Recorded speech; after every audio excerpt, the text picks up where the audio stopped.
Welcome back to Good Day Northern Michigan. The weather is shaping up to be another great year for the Iceman Cometh 30-mile point-to-point cross-country mountain bike race. The 35th year of the challenge now brings in thousands to the Traverse City area. And we want to welcome in Kat Pay, the National Cherry Festival Foundation Executive Director, which is the group behind this year's race, to get more details on what's coming up this weekend. Good day to you, Kat. Thanks for being here. Absolutely. Thank you. So, yeah, I mean, this week we've had temps in the 70s. This is not going to be an icy or snowy Iceman Cometh again this year, is it? No, we've had the Icemans, the Dirtmans, the Mudmans, and we are looking at a nice man, hopefully this coming Saturday. And it has been a beautiful week for setup. Started about 5-6 days ago out here at Timber Ridge Resort. You're looking at the finish line. It is up and ready, and we've had cyclists all morning and all throughout the week doing some wonderful out and backs and checking out the course and making sure they are ready for the big event to kick off Saturday morning. Now, Kat, as we've said, 35th year of the Iceman Cometh. For some of our viewers who may not be familiar, tell us a little bit about it. What can people expect if they come out? It is the largest point-to-point mountain bike race in the country. Starts at Kalkaska Airport on the KPTA building. So Kalkaska Public Transportation Authority graciously opens up their building. The County Road Commission out there lets us use the buildings for bus loops. And it is an incredible adventure. Starts at 9:15. The first wave will take off out on the runway at Kalkaska, heading towards Timber Ridge. It's about 29 miles to get here. And the celebration will begin right here a few hours after the start. We have 45 waves. Over 5,000 riders will start to head down this way towards Timber Ridge. And depending on how fast they're riding will depend on, of course, their arrival. And we will wrap it all up around 6 p.m. During the day, we have some amazing pro riders, including several Olympians joining us. Sorry about the wind, guys. Be here. And the pros take off at 2:30 out in Kalkaska and we'll head into Timber Ridge.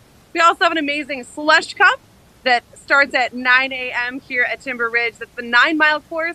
And then the coolest thing on two wheels is our balance bike competition. Norte and our friends at Meyer are great with that, and that'll be at 3 p.m. out here at Timber Ridge. It is a 1-mile loop within Timber Ridge, and it is the cutest thing on two wheels, streamers and all. Yeah, I've always loved that about the Iceman, just that you have so many different opportunities for riders, for racers, for spectators. And really, I mean, what, 5,000 riders and I don't know, maybe that's 10 times as many spectators for that. But the other thing that always gets me in the years that I've been out there at Timber Ridge to kind of do a news story on the setup is how many people are involved behind the scenes. This isn't just let's set up some flags and the finish line, is it, Kat? Absolutely. We have over 500 volunteers, many of which are different student groups, different share groups who've been out here, a lot of sports teams and organizations that Iceman will then give back to their organization funds for their work out here. So there has been a lot of groups, a lot of teams, a lot of amazing volunteers. Staff have been out here for many days to get the Iceman, the slush cup, and the snow cone ready to go for Saturday. Now, with so many riders coming out, not just from northern Michigan, but from all over the country to tackle the Iceman, what has the response been from riders in the past, Kat? Are people excited for this race every single year? Oh, absolutely. And sometimes the worse the weather, the happier the riders. Oh, that's very true. I know people love it when it's snowing and freezing cold. Oh, yeah. That makes for a good ride.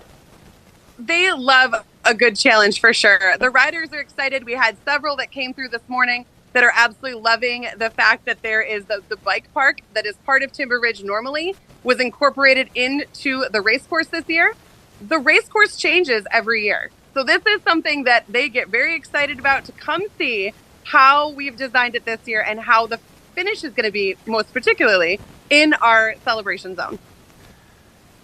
And anyone who's lived out in the area for the last 35 years would know about the impact on traffic, the restaurants, the hotels. I mean, this really does put an economic stamp on the Traverse City, Grand Traverse County, Kalkaska County communities. But talk to us about what people should know maybe as spectators if they want to come to the finish line. Is there a spot at Timber Ridge where they can get there and just kind of watch all this action happen throughout the day on Saturday?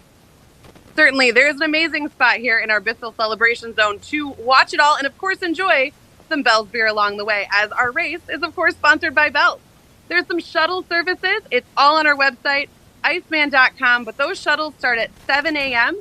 out of Courtade Elementary, and right next door on Ratio Farm, you can park your car, walk right across the grass to Courtade, head on one of our shuttles right over to Timber Ridge or to the start line in Kalkaska.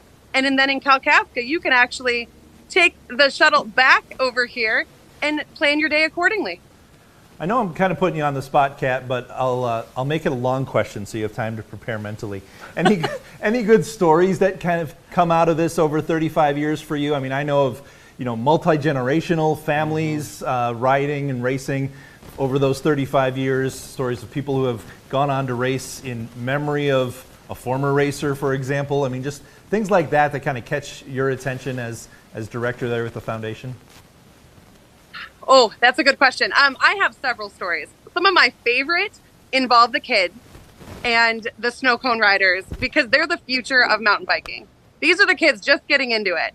And I love to watch those with our amateur riders and our pros because those guys go right along with the kids. All the bikes go in the trucks and they come over to Timber Ridge or out to Kalkaska. And that camaraderie through the generations is incredible. And these are people who don't necessarily know each other. But it is an amazing camaraderie to watch a pro who has been doing this 20 years look down at a balance biker and, give him a fist bump and say, nice job today. Amazing. What kind of wheels do you have on your bike? It's great to watch that because they know as well as the rest of us that this is important. It is healthy and wellness to get kids out on bikes, get them out into the woods. And that's the future. So those are some of my favorite pieces that I get to kind of witness throughout the day. Excellent. The other one is anyone on a tandem bike.